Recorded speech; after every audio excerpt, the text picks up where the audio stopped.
Back to my channel. ഇനി നമുക്ക് സിംഹികയെ പരിചയപ്പെട്ടാലോ. ആര സിംഹിക? ഹിരണ്യകശിപുവിൻ്റെ സഹോദരി. ആര ഹിരണ്യകശിപു?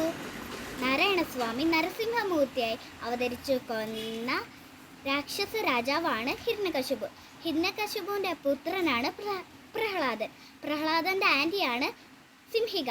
സിംഹികയുടെ കൂടെയുള്ള ഫോട്ടോയും സിംഹികയുടെ രംഗപ്രവേശവും ഇന്ന് നമുക്ക് കാണാം. നിങ്ങളെല്ലാവരും എൻ്റെ വീഡിയോ കാണാൻ എന്നെ സപ്പോർട്ട് ചെയ്യുക. മറ്റൊരു വീഡിയോയുമായി ഞാൻ പിന്നെ വരാം. ബൈ.